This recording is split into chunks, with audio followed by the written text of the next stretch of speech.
रघुनाथ जी की अतिशय कृपा माँ अहिल्या पर हुई। माँ अहिल्या जो गौतम ऋषि के श्राप से नारी से पत्थर बन गई थी, वही जब भगवान के संपर्क में आई, छुअत शिला भई नारी। जैसे ही प्रभु ने छुआ, स्पर्श किया, प्रभु के चरणों की रज जैसे ही अहिल्या के ऊपर पड़ी, तुरंत उस अहिल्या ने अपने उस पत्थर के स्वरूप को छोड़कर नारी का स्वरूप ग्रहण किया। अहिल्या ने भगवान को प्राप्त करने के लिए बस इंतजार किया। पति ने श्राप दिया, निमित्त इंद्र बने, लेकिन परिणाम किसको मिला? अहिल्या को मिला। जिसकी गलती हो प्रभु उसको क्षमा कर देते हैं। लाख गलती करे, बस एक बार प्रार्थना कर दे कि प्रभु बस गलती हो गई, पश्चाताप करना चाहता हूँ, क्षमा कर दीजिए। दीन बनकर जब क्षमा आप प्रभु से करेंगे तो प्रभु लाख अवगुणों को क्षमा कर देते हैं। बस उस क्षमा के गुण को ध्यान में रखकर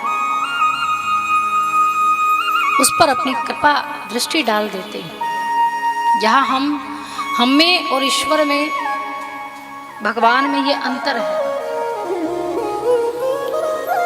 हम जहाँ लाख व्यक्ति परोपकार के काम कर दे, अच्छे काम कर दे, वहाँ एक बुराई कर दे तो हम बुराई को देखते हैं, है ना। भले ही आपके लिए कितना भी कुछ भी किया हो, जिंदगी भर आपको क्या क्या नहीं दिया हो, बुरे में आपका साथ दिया हो, धन से सेवा की हो, तन से सेवा की हो, लेकिन अगर उससे जरा सी भी चूक हो जाए तो आपकी तुरंत जितने भी आपके लिए अच्छे काम किए हैं वो सब समाप्त, भस्म हो जाते हैं। बस एक बुराई हमेशा स्मरण रहती है, हमेशा याद रहती है। एक बुराई उन लाख अच्छाइयों पर भारी पड़ जाती है, ऐसा ही होता है। लेकिन प्रभु के यहाँ दरबार में विचित्र विपरीत बात है। यहाँ आप लाख पाप करिए, लाख अवगुणों से आप भरे हो, लेकिन एक गुण क्षमा का आपके अंदर हो और भगवान के सामने एक बार पश्चाताप से आंखों में आंसू भरकर कह दीजिए कि प्रभु जितने भी अब तक लाख अवगुण किए हैं उन्हें क्षमा कीजिए, लेकिन ये दृढ़ संकल्प लीजिए कि भविष्य में मुझसे कभी दोबारा पाप नहीं होगा। अगर ये मन में संकल्प आप ले लेते हैं तो प्रभु तत्क्षण आपके सभी पापों को समाप्त कर देते हैं। जिस प्रकार एक पिता को, एक माता को अपने संतान की बड़ी चिंता रहती है कि उसे क्या चाहिए, कब चाहिए, तो वैसे ही उस श्री हरि परमपिता परमात्मा को हम सभी की चिंता है, उस रघुनाथ को सभी की चिंता है कि किसको क्या चाहिए, किस समय चाहिए। आप प्रभु के सम्मुख जाइए, भगवान के सम्मुख जाइए, संसार की हर चीज को मांगिए, कोई बात नहीं, मांगिए, मांगना गलत नहीं है। उससे नहीं मांगेंगे तो और किससे मांगेंगे?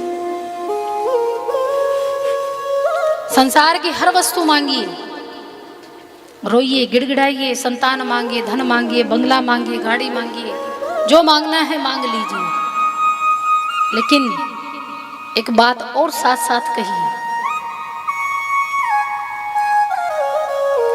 जब आप प्रभु से अपनी इच्छा प्रकट करें तो साथ साथ एक चीज और कहिए कि जो मेरे भले के लिए हो वही मुझे दीजिएगा, जो मेरे लिए अच्छा हो केवल वही मुझे दीजिएगा।